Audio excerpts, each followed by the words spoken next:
Você está bem, querida? Não sei, acho que ele vai morrer. Ele está perdido na floresta e está morrendo de fome. Não consigo ver como podemos sair dessa. Minha mulher diz: Ok, amor, mas lembre-se daquilo que a gente conversou. Como os reality shows funcionam. Se você está vendo ele aqui, é porque tem uma equipe de TV lá. O que significa que provavelmente também tem um helicóptero, não? Então ele deve acabar bem, querida. Fico grata pelo lembrete. Isso me permite sair do meu cobertor e assistir o restante do programa colocando alguns limites. Limites são exatamente o que preciso para absorver a lição que o sobrevivente de mentira está prestes a me ensinar. Ele diz que, quando alguém está perdido na floresta, o objetivo principal é ser encontrado.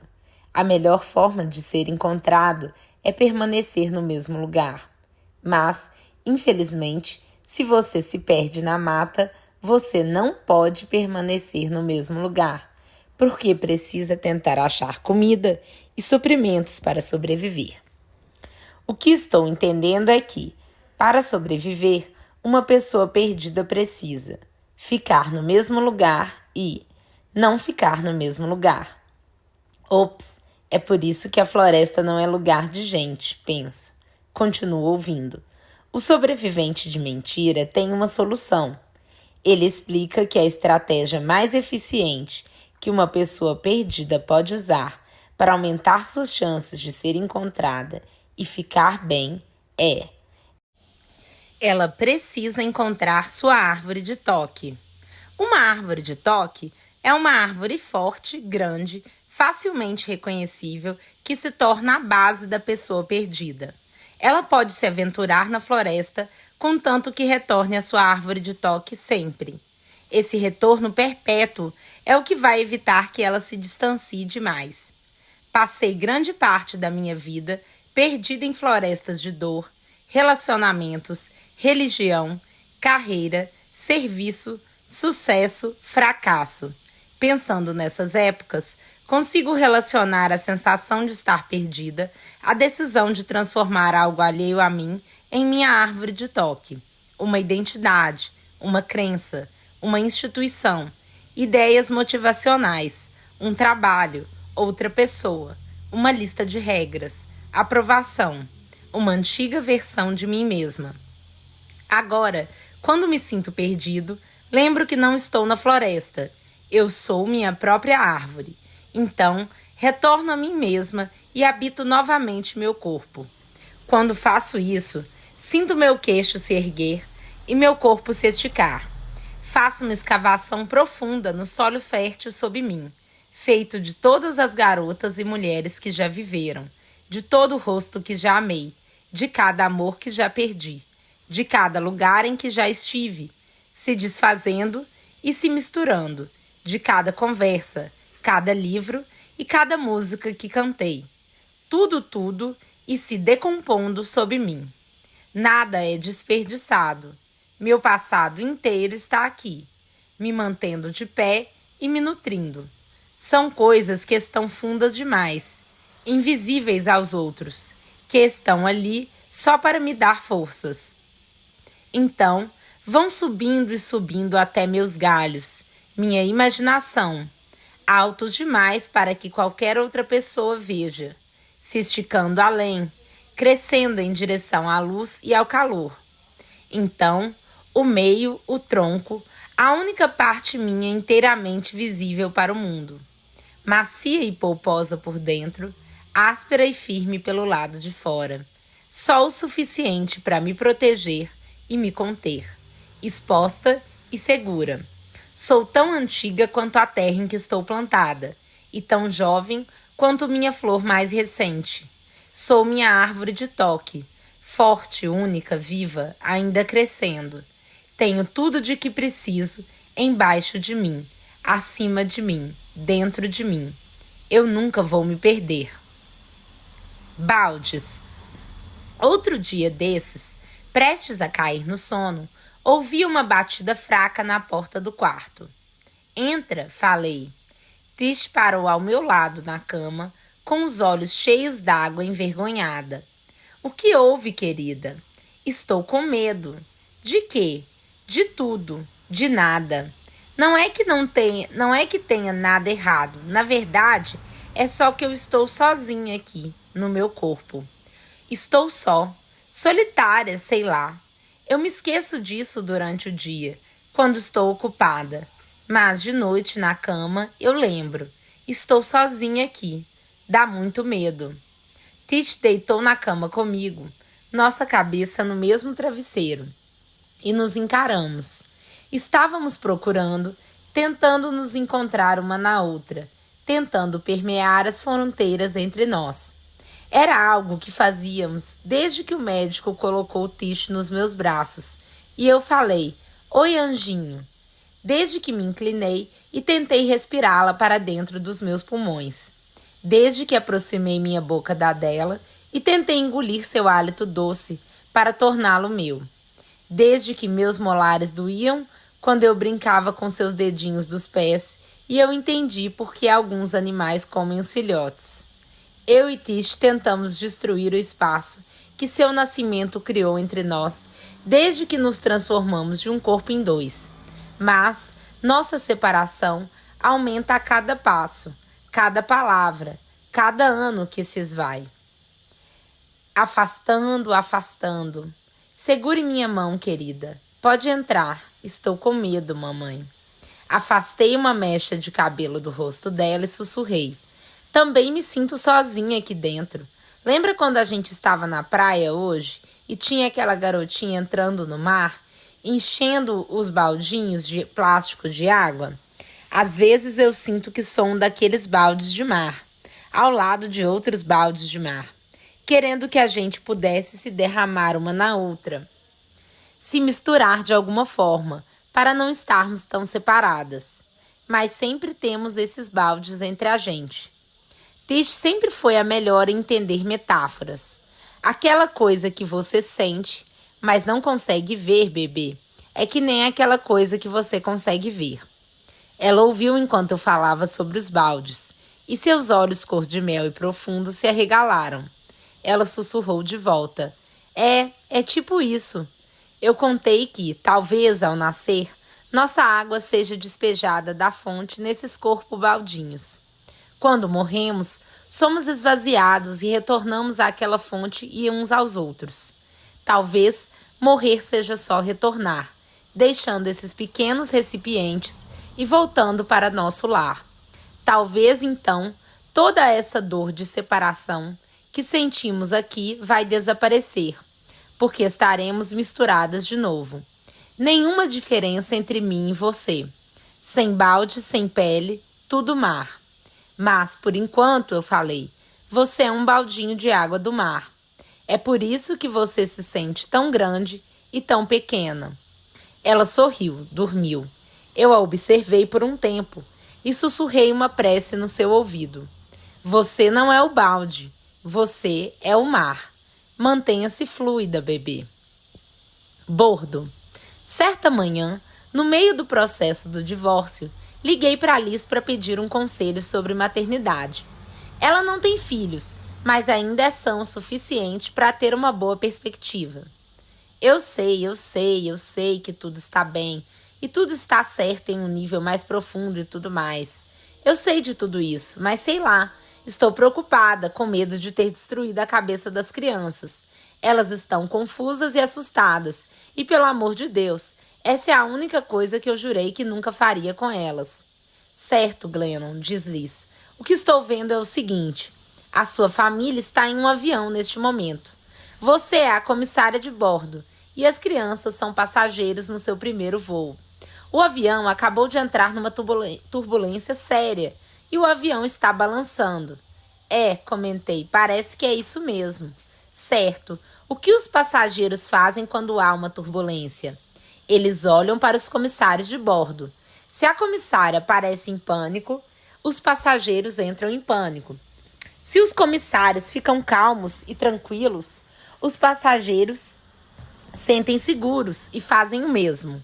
Glennon, você já voou e viveu o suficiente para saber que, embora a turbulência seja assustadora, ela não vai derrubar o avião. Uma turbulência não é fatal, e o divórcio também não. Nós sobrevivemos a essas coisas. As crianças ainda não sabem disso. Elas estão com medo. Elas vão continuar olhando para você em busca de orientação. Seu trabalho no momento é sorrir para elas, permanecer calma e continuar servindo os malditos lanchinhos. Então, foi isso que falei para mim mesma todos os dias durante o divórcio, e 1 milhão de vezes desde então. Continue servindo os malditos lanchinhos, Glennon. Falando com a minha amiga sobre esse mantra da maternidade, ela disse: Ok, turbulências não derrubam aviões, mas aviões caem às vezes. E se o que está balançando o avião de sua família for real? E se sua família estiver mesmo caindo? 1 ano atrás, a amiga de uma amiga descobriu que sua filha adolescente estava com câncer terminal. Um câncer terminal não é uma turbulência, mas a queda que todos tememos. É uma família caindo com total conhecimento de que não vão sair todos vivos. Essa mulher começou a beber e a se afundar nas drogas. Quando a filha morreu, ela estava drogada. As outras 2 filhas viram a irmã morrer sem mãe presente, porque a mãe havia desistido. Eu penso nessa mulher todos os dias. Sinto profunda empatia por ela e também sinto medo por ela.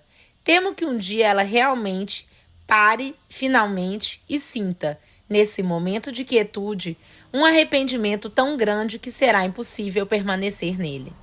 Não controlamos a turbulência ou a tragédia que acontece em nossa família. O roteiro da nossa vida, em grande parte, está fora do controle. Decidimos apenas a resposta do personagem principal. Nós decidimos se seremos aquela que desiste ou se seremos a que permanece e lidera. A maternidade é servir os lanchinhos em meio à turbulência. Então, quando os problemas de verdade acontecem, quando a vida traz morte, divórcio, falência, doenças, a maternidade é olhar para o rostinho dos nossos filhos e saber que estão com tanto medo quanto nós. Maternidade é pensar: isso é difícil demais, não consigo liderar, mas vou fazer a coisa que não consigo fazer. Então, sentamos ao lado dos nossos bebês. Nós viramos seus rostos para os nossos, até que não estejam mais observando o caos, e sim nossos olhos. Nós seguramos suas mãos. Nós dizemos a eles: olhe para mim. Somos nós 2 aqui. Estou do seu lado. Isso é mais real do que qualquer outra coisa lá fora. Nós 2. Vamos segurar as mãos e respirar fundo e nos amar, mesmo se estivermos em queda livre. Família não importa se estamos caindo ou voando. Vamos tomar conta um dos outros até o fim. Diretrizes. Toda geração de pais recebe uma lista de diretrizes quando saem do hospital com seu bebê. A das minhas avós dizia: aqui está o bebê. Leve-o para casa, deixe-o crescer. Deixe-o falar quando falarem com ele. Siga em frente com sua vida. A da minha mãe dizia: aqui está o bebê. Leve-o para casa e então se reúna todos os dias com as amigas que também têm essas coisas. Beba Coca Diet antes das 4 da tarde e depois umas taças de vinho rosé. Fume e jogue cartas. Tranque as crianças para fora de casa e só as deixe entrar para comer e dormir. Sortudas do cacete. A lista da minha geração diz: aqui está o bebê. Este é o momento pelo qual você esperou sua vida inteira, quando o buraco no seu coração será preenchido e você finalmente se tornará completa. Se, depois que eu coloquei o bebê nos seus braços, você sentiu qualquer coisa que não a mais pura realização, procure ajuda psicológica imediatamente. Depois que desligar a ligação com o psicólogo, ligue para um professor particular. Como estamos conversando faz 3 minutos, sua filha já está atrasada. Você já a inscreveu para as aulas de mandarim? Entendo. Pobrezinha. Preste atenção. Ser mãe, substantivo, não basta mais. Esse tempo passou. Agora é preciso maternar. Um verbo. Algo que você faz incessantemente. Pense no verbo maternar como sinônimo de proteger, amparar, presenciar, afastar, consertar, planejar e obcecar. Maternar vai exigir tudo de você. Por favor, materne com corpo, alma e mente.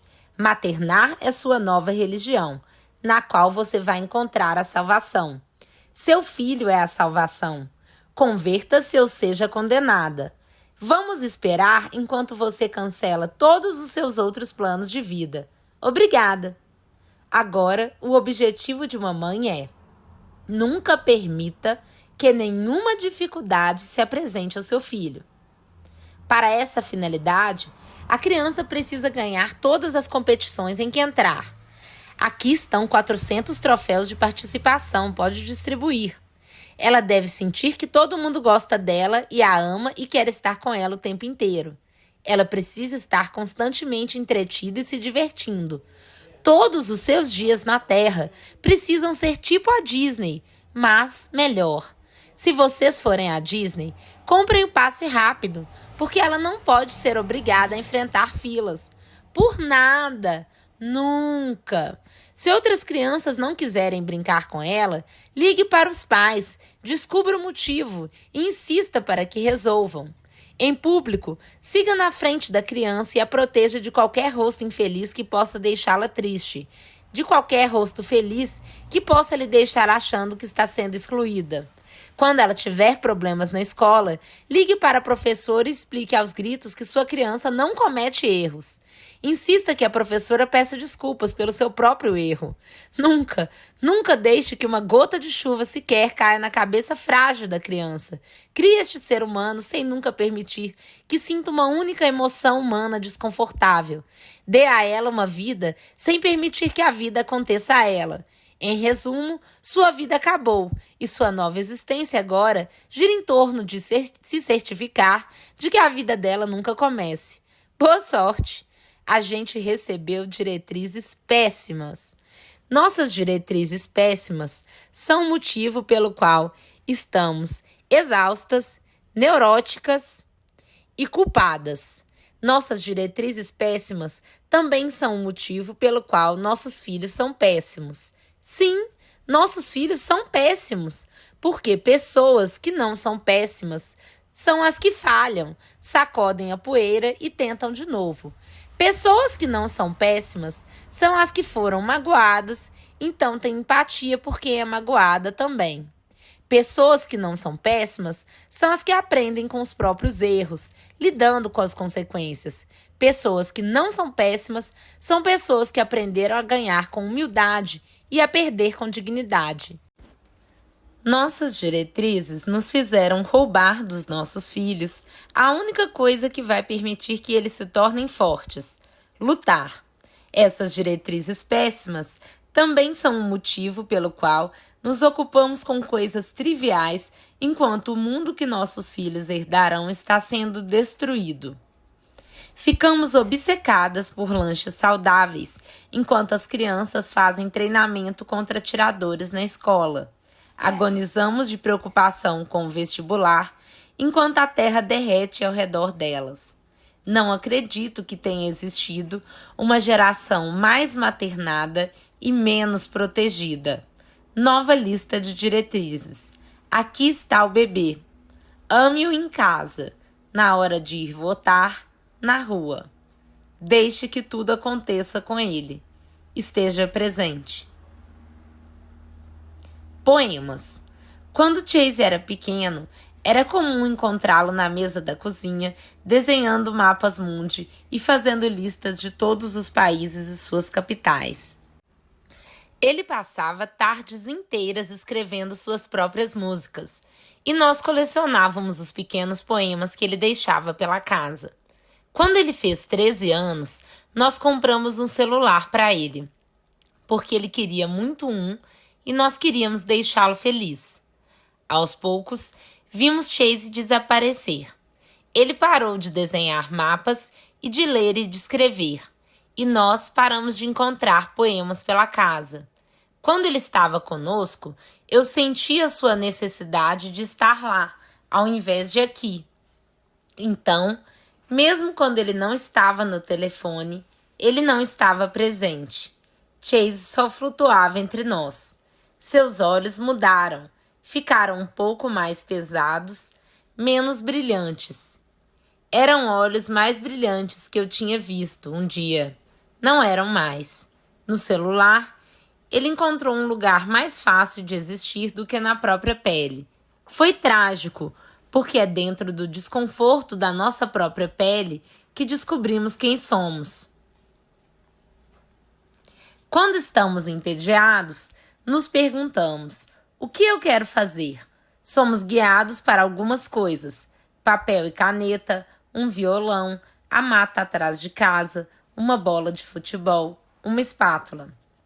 O momento depois do momento em que não sabemos o que fazer é quando nos descobrimos. Logo depois daquele tédio incômodo está o autorreconhecimento. Mas é preciso ficar ali tempo o suficiente sem desistir. Há tanto para nos preocuparmos na relação entre filhos e celulares. Talvez estejamos criando pessoas com uma visão acomodada do sexo, sem conexões reais, com conceitos filtrados do que significa ser humano. Mas eu me vejo especialmente preocupada, porque, ao entregar celulares para as crianças, estamos roubando delas o tédio. O resultado é uma geração de escritores que nunca começam a escrever, artistas que nunca começam a desenhar, chefes que nunca fazem bagunça na cozinha, atletas que nunca chutam uma bola, músicos que nunca pegam o violão da tia e começam a dedilhar. Uma vez, estava falando com uma executiva do Vale do Silício que teve um papel importante na criação e na proliferação dos celulares. Eu perguntei como os filhos dela ficaram quando ganharam um. Ela riu e respondeu: "Ah, meus filhos não têm celular." "Ah", respondi, "não vicie seus filhos no seu próprio produto." Quem inventou os celulares são pessoas criativas e elas querem que seus filhos também se tornem pessoas que criam em vez de apenas consumir. Elas não querem seus filhos procurando por si mesmos lá fora. Querem que se descubram dentro de si. Sabem que celulares foram projetados para nos manter viciados a uma vida exterior. E sabem que, se nunca mergulharmos em nós mesmos, nunca nos tornaremos quem temos que ser. Conversei com Abby e Craig sobre o desaparecimento gradual de Chase 1000 vezes, mas nunca fazíamos nada sobre isso. Eu sabia lá no fundo que Chase estava ficando viciado no celular e que isso estava atrapalhando seu crescimento e sua paz. Mas eu tinha medo de que, se tirasse seu celular, ele se sentiria excluído e atrasado. Ele seria tão diferente dos amigos. Eu levei mais 2 anos para lembrar que o medo de ser diferente é uma razão horrível para um pai evitar fazer o que o filho precisa que seja feito. Quando Chase estava no 1º ano do ensino médio, pedi que ele fizesse uma caminhada comigo. Enquanto saíamos do nosso jardim e seguíamos pela calçada, eu me virei para meu lindo e brilhante menino e falei: "Eu cometo muitos erros sendo mãe, mas só sei que cometi um em retrospecto. Eu nunca tomei uma decisão que sei, no momento atual, que vai ser ruim para você. Até agora. Eu sei que não estou fazendo a coisa certa mantendo o celular na sua vida. Eu sei que, se eu o tirasse de você, você ficaria mais contente de novo, ficaria presente. Talvez tivesse menos contato com seus colegas, mas faria conexões mais reais com seus amigos. Você provavelmente voltaria a ler e viveria dentro do seu cérebro maravilhoso e do seu lindo coração, em vez de no mundo virtual. Nós desperdiçaríamos menos do nosso precioso tempo juntos. Eu sei disso. Eu sei o que preciso fazer por você, mas não estou fazendo isso. Acho que é porque todos os seus amigos têm celulares e não quero que você tenha que ser diferente. Sabe o famoso, mas todo mundo está fazendo? Mas então eu penso, como não é tão estranho assim que todo mundo esteja fazendo algo que depois descobrimos ser viciante e mortal. É tipo fumar. Todo mundo estava fazendo isso algumas décadas atrás. Chase ficou quieto por um momento. Continuamos andando, então ele falou: Eu li um negócio que dizia que os jovens estão ficando cada vez mais deprimidos e estressados por causa dos celulares. Também dizia que a gente não consegue conversar tão bem. Eu percebo essas coisas em mim mesmo às vezes. Também ouvi falar que o Ed Sheeran não usa mais celular. Por que você acha que ele fez isso? Ele disse que queria criar coisas, em vez de olhar as coisas que outras pessoas criavam, e que ele queria ver o mundo pelos próprios olhos, em vez de por uma tela. Acho que eu, provavelmente, ficaria mais feliz sem celular. Às vezes, tenho a sensação de que tenho que ver o que está acontecendo, como se o celular me controlasse. É tipo um emprego que eu não quero, nem sou pago para fazer nada. É estressante às vezes. Tá bom, falei. Chase e Tish resolveram fechar seus perfis na rede social e só deixar os celulares para trocar mensagens. Vamos esperar até Ama chegar ao ensino médio antes de comprarmos um celular para ela. Não queremos que ela arrume um emprego assim tão jovem. Queremos dar a ela o presente do tédio, para que ela mesma entenda quem é antes de descobrir o que o mundo deseja que ela seja. Decidimos que nosso trabalho como pais não é mantê-la feliz. Nosso trabalho é mantê-la humana. Essa não é uma história sobre celulares. É uma história sobre saber. Ser uma mãe corajosa é ouvir o saber, o nosso e o dos nossos filhos. É fazer o que é verdadeiro e belo por aquela criança, mesmo que isso pareça remar contra o senso comum. Quando sabemos do que nossos filhos precisam, não devemos fingir não saber. Meninos, criei minhas filhas para serem feministas desde que estavam no útero. Eu sabia que o treinamento do mundo começaria no segundo em que elas nascessem e queria que elas estivessem prontas. Pronta significava ter uma narrativa interna sobre o que significa ser mulher, uma que pudessem comparar com a narrativa do mundo. Eu não tive alternativa quando criança. Então, quando o mundo me disse que uma menina de verdade é pequena, quieta, bonita, obsequiosa e agradável, eu acreditei que essa era a verdade. Eu absorvi essas mentiras e elas me deixaram muito doente. Crianças são ensinadas pelos adultos de sua vida a ver jaulas e resistir a elas, ou são treinadas pela nossa cultura a se curvar. Meninas nascidas em uma sociedade patriarcal se tornam sagazes ou doentes. É uma coisa ou outra. Eu queria que as minhas filhas soubessem o seguinte: você é um ser humano e é direito seu permanecer uma humana completa. Então, você pode ser tudo: bagunceira, calma, corajosa, esperta, cuidadosa, impulsiva, criativa, animada, grande, irritada, curiosa, faminta, ambiciosa. Você tem direito a ocupar espaço neste mundo com seus sentimentos, suas ideias, seu corpo. Você não precisa se diminuir. Você não precisa esconder nenhuma parte de si. Jamais.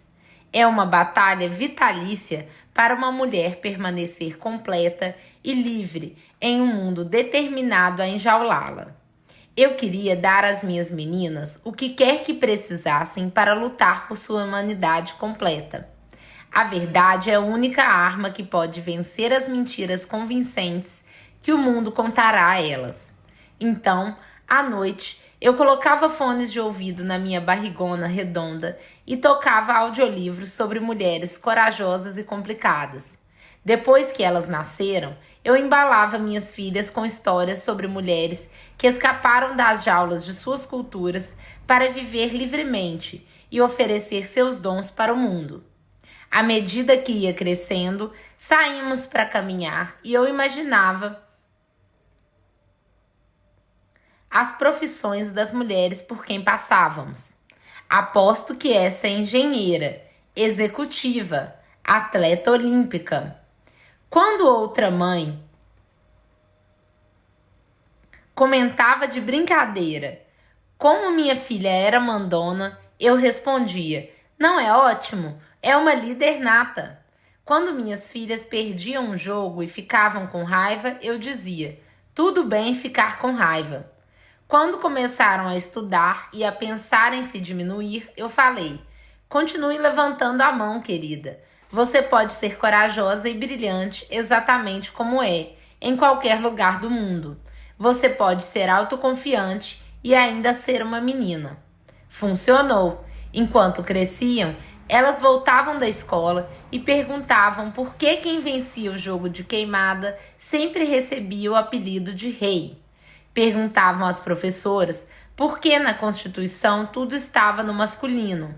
Elas insistiram em ser transferidas da escola primária cristã porque a professora se recusava a considerar a possibilidade de chamar Deus de ela. Quando a camisa do time escolar de Tish chegou com as palavras futebol feminino, ela organizou uma revolta, exigindo que o feminino fosse retirado da camiseta das meninas ou que o masculino fosse acrescentado na dos meninos. Ama usava ternos na escola e quando seus colegas diziam que ela era um menino, simplesmente dava de ombros. Quando reclamei sobre ter que desmarcar o horário no cabeleireiro para pintar as raízes, Tish me perguntou: por que você está tentando mudar quem você é? 5 anos atrás, eu estava arrumando a cozinha enquanto a TV estava ligada na CNN ao fundo. Eu me aproximei para mudar de canal, então percebi um padrão específico e perturbador nas reportagens. A primeira era sobre diversos políticos. Homens brancos, políticos, homens brancos que foram pegos mentindo e roubando para se manter no poder. A segunda incluía vídeos de um policial sussurrando brutalmente um adolescente negro desarmado.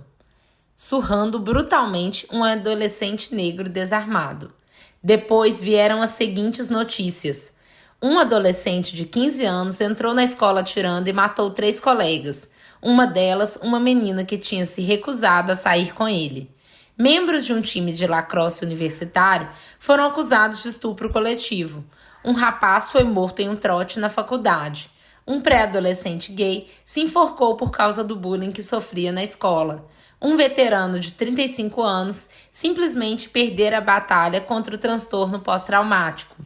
Encarei a TV boquiaberta e pensei: ah, meu Deus, é isso que acontece quando os meninos tentam obedecer às ordens da nossa cultura. Eles também não têm permissão para serem completos. Meninos são enjaulados também. Meninos que acreditam que homens de verdade são todo-poderosos vão mentir e roubar para se manter no poder. Meninos que acreditam que meninas existem para validá-los consideram a rejeição de uma mulher uma afronta pessoal à sua masculinidade. Meninos que acreditam que conexões livres e vulneráveis entre homens são vergonhosas vão odiar os gays violentamente. Meninos que acreditam que homem não chora terão acessos de fúria. Meninos que aprendem que dor é fraqueza morrem antes de pedir ajuda. Ser menino nos Estados Unidos é uma armadilha. Treinamos esses garotos para acreditarem que a forma de se tornar homens é objetificar e conquistar mulheres, valorizar dinheiro e riqueza acima de tudo e suprimir qualquer emoção que não seja competitividade e raiva. Então, ficamos chocados quando nossos meninos se tornam exatamente o que os treinamos para ser. Eles não conseguem seguir nossas ordens, mas estão mentindo e morrendo e matando ao tentar. Tudo aquilo que humaniza um menino é uma vergonha para o homem de verdade. Nossos homens também estão enjaulados, partes de si mesmos que precisam esconder para caber nessas jaulas são as partes de sua humanidade que nossa cultura identifica como femininas. Traços como compaixão, ternura, suavidade, quietude, gentileza, humildade, incerteza, empatia, conexão. Dizemos a eles: não sejam assim, porque essas são características femininas. Seja tudo menos feminino. O problema é que essas partes banidas de nossos meninos não são características femininas, são características humanas. Não existe isso de personalidade feminina, porque não existe isso de masculinidade e feminilidade. Feminilidade é só uma lista de características humanas que uma cultura coloca em um balde que recebeu o rótulo de feminino. A noção de gênero não é natural, mas pré-determinada. Quando dizemos meninas são carinhosas e meninos são ambiciosos, meninas são frágeis e meninos são durões, meninas são emotivas e meninos são estoicos. Não estamos declarando fatos, estamos dividindo crenças, e essas crenças se tornam obrigações. Se essas frases parecem verdadeiras, é porque todo mundo foi programado assim. Qualidades humanas não têm gênero. O que tem gênero é a permissão para expressar certos traços. Por quê? Porque nossa cultura determinaria papéis de gênero tão estreitos. E porque seria tão importante para a nossa cultura rotular toda a gentileza e compaixão como sendo femininas. Porque é proibindo a expressão dessas qualidades que o status quo mantém seu poder. Em uma cultura tão desequilibrada como a nossa, em que alguns poucos acumulam bilhões, enquanto outras pessoas morrem de fome, em que guerras são criadas por causa de petróleo, em que crianças são mortas a tiro enquanto fabricantes de armas e políticos ganham seu dinheiro manchado de sangue, compaixão, humanidade e vulnerabilidade não podem ser toleradas. Compaixão e empatia são grandes ameaças para uma sociedade injusta. Então, como o poder reprime a expressão desses traços? Em uma cultura misógina, basta rotulá-los como femininos. Poderemos para sempre usá-los para diminuir mulheres e envergonhar homens. Tcharam! Não precisamos mais lidar com a gentileza, essa coisa confusa e com enorme poder de transformar. Podemos seguir em frente com uma humanidade que não desafie em nada o status quo. Fiquei parada ali encarando a TV. Pensei em como eu tinha preparado minhas meninas desde o primeiro dia para lutar pela sua humanidade. Pensei, merda, eu também tenho um filho. Não me lembro de ninar meu filho com histórias sobre homens gentis. Não me lembro de apontar para homens que passavam dizendo: aposto que ele é um poeta, um professor, um ótimo pai. Quando um adulto mencionava como meu filho era sensível, não me lembro de dizer: não é ótimo? A gentileza é sua maior força. Quando ele começou na escola, não me lembro de avisar: você pode ser quieto, triste, empático, pequeno, vulnerável, amoroso e gentil, exatamente como é, em qualquer lugar do mundo. Você pode ser inseguro e ainda ser um menino. Eu não me lembro de dizer a ele: meninas não são conquistas. Elas não existem como coadjuvantes na história dos homens. Elas existem por si só. Quero que meu filho permaneça humano. Quero que permaneça completo. Não quero que adoeça. Quero que seja sagaz. Não quero que ele se entregue às jaulas em que vai morrer aos poucos ou morrer tentando escapar. Não quero que se torne outro tijolinho inconsciente que o poder usa para construir fortalezas em torno de si mesmo. Quero que ele saiba a história de verdade, que ele é livre para ser completamente humano, sempre. Meu filho é um ótimo aluno e atleta. Faz turmas avançadas. Fica acordado até tarde estudando. Depois acorda cedo para o treino. Até poucos meses atrás, Eu usava isso como desculpa para dar uma colher de chá para ele nas tarefas domésticas. Eu arrumava o quarto enquanto ele estava na escola, lavava suas roupas, arrumava a bagunça que ele deixava à noite na sala de estar. Uma noite, ele pediu para não lavar a louça porque tinha que terminar o dever de casa. Concordei, enquanto eu, Abby e as meninas terminávamos de arrumar tudo. Naquela noite, na cama, Abby virou para mim e disse: Querida, eu sei que é por amor, mas você protege o Chase e ele se aproveita por isso. Que absurdo, reclamei. Mas então, passei uma hora deitada na cama, encarando o teto com os olhos arregalados. No dia seguinte, liguei a TV e vi um comercial sobre um casal com um filho recém-nascido. A mãe estava deixando o bebê com o pai para voltar ao trabalho pela primeira vez. A câmera seguia o pai pela casa, enquanto a Alexa toda hora cantarolava lembretes que a mãe havia programado na noite anterior. Aula de música às 9. Almoço ao meio-dia. A mamadeira está na geladeira. Você está indo muito bem. Era para os espectadores acharem aquilo uma gracinha. Tudo em que eu conseguia pensar era: esse pai acabou de chegar ao planeta Terra? Ele é novo aqui? Por que ele precisa de instruções minuto a minuto para cuidar do próprio filho? Como a mãe desse bebê se preparou para esse dia? Além de se aprontar para voltar ao trabalho, essa mãe passou a noite anterior pensando em cada dia, em cada minuto do dia seguinte do marido. Ela previu cada uma das necessidades dele e da criança. Então, treinou a Alexa para segurar a mão do pai o dia todo, para que ele não precisasse pensar por si só em nenhum momento. Mas o pai parecia ser um homem adulto que amava o filho. Não havia motivo no mundo pelo qual ele não seria igualmente capaz de cuidar do bebê quanto à esposa. Os dois eram pais de primeira viagem. Por que só um deles era tão sem noção? Pensei. No dia seguinte, deixei uma lista de tarefas para Chase, mas ele não terminou de cumpri-las. Quando fui confrontá-lo, ele disse: Desculpa, mãe, mas eu tenho uma prova de física amanhã. Não, eu quem peço desculpas, Chase. Tenho passado uma impressão errada para você. Sem querer, eu ensinei que se dar bem no mundo é mais importante do que servir a sua família dentro de casa. Ensinei que o lar é onde você gasta o que sobra da sua energia e que lá fora é onde você deve se esforçar ao máximo. Preciso corrigir isso.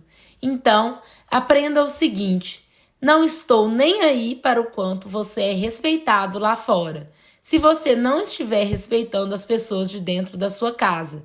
Se você não entender isso, qualquer coisa que fizer lá fora, pouco vai importar.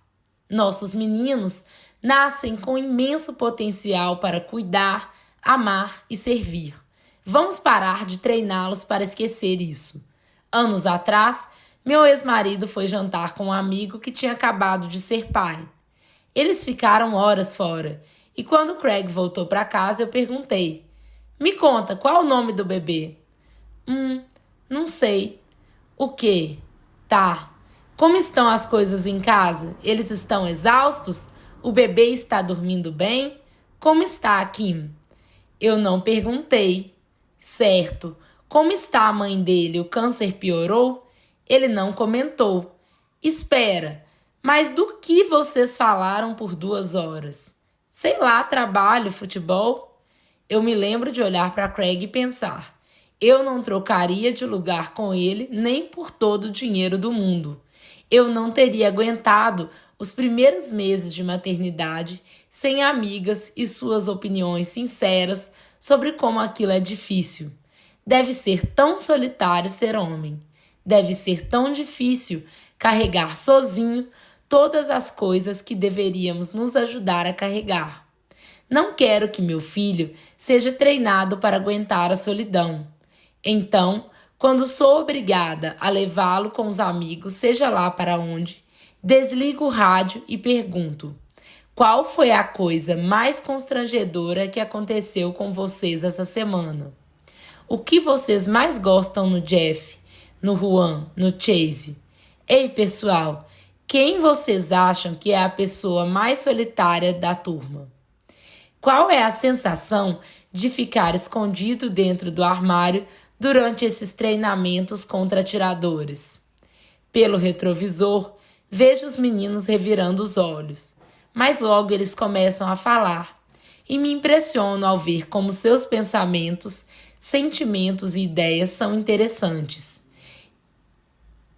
Eu me lembro de uma vez que um dos meninos compartilhou uma coisa especialmente vulnerável e os outros deram risadinhas desconfortáveis. Eu comentei: ei, só se lembrem de que, quando vocês riem de alguma coisa que alguém falou, isso não tem a ver com quem falou, tem a ver com vocês. Ele foi corajoso o suficiente para ser sincero, e vocês têm que ser corajosos o suficiente para lidar com isso. A vida é difícil. Amigos precisam ser um porto seguro uns para os outros. Nossos meninos são tão humanos quanto nossas meninas. Eles precisam de permissão, de oportunidades e de espaços seguros para dividir essa humanidade. Vamos encorajar conversas reais e vulneráveis entre nossos filhos e seus amigos. Vamos falar sobre seus sentimentos, relacionamentos, esperanças e sonhos, para que eles não se tornem homens de meia-idade que sentem que só podem falar de esportes, sexo, notícias e do tempo. Vamos ajudar nossos meninos a se tornarem adultos que não precisam levar a vida sozinhos. Meu amigo Jason me contou que durante toda a sua infância ele só chorava no banheiro porque as lágrimas incomodariam o pai e a mãe. Seja homem, diriam. Ele me contou que ele e a esposa, Natasha, estavam tentando criar o filho de forma diferente. Queriam que Taylor pudesse expressar todas as suas emoções em segurança. Então, Jason estava tendo um momento para o filho, se expressando mais abertamente na frente dele e da esposa. Depois de me contar isso, ele disse: talvez eu esteja imaginando coisas, mas sinto que, quando me mostro vulnerável, Natasha fica desconfortável. Ela diz que quer que eu seja sensível, mas nas 2 vezes que chorei na frente dela e admiti que estava com medo, senti ela se afastar. Natasha é minha amiga próxima, então a questionei sobre isso. Quando contei o que Jason dissera, ela pareceu surpresa. Não acredito que ele percebeu isso, mas ele tem razão. Eu me sinto estranha quando ele chora. Tenho vergonha de dizer que sinto uma coisa meio parecida com nojo. Mês passado, ele admitiu que estava com medo por causa da nossa situação financeira. Eu falei que passaríamos por aquilo juntos, mas por dentro eu me vi pensando: seja homem, cara, seja homem. Cruz credo, eu sou feminista, sabe? É um horror, não faz sentido. Não é um horror e faz total sentido. Como as mulheres são igualmente envenenadas pelo conceito de masculinidade da nossa cultura. Entramos em pânico quando os homens se aventuram para fora de suas jaulas. Nosso pânico faz com que eles sintam vergonha e voltem direto para lá. Então, precisamos decidir se queremos que nossos parceiros, irmãos e filhos sejam fortes e solitários ou livres e acolhidos.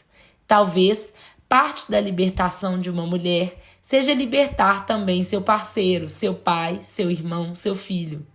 Quando nossos homens e meninos chorarem, não devemos verbalizar nem emanar o discurso de não chora, querido.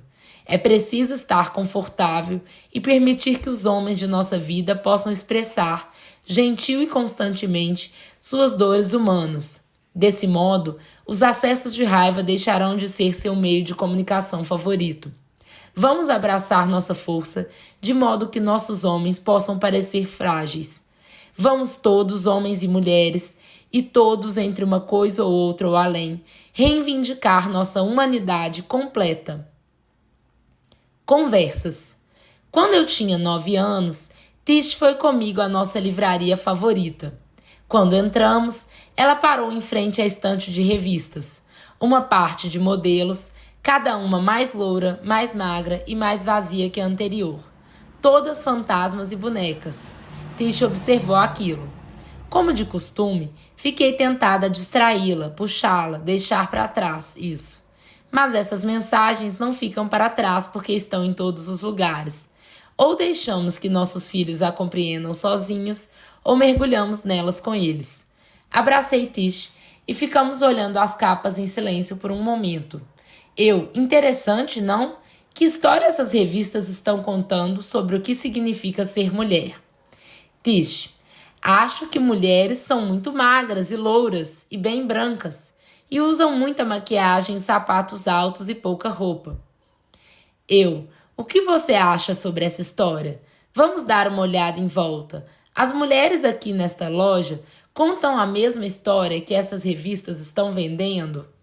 Tish olhou em volta. Uma funcionária de cabelos grisalhos estava ajeitando alguns livros perto de nós.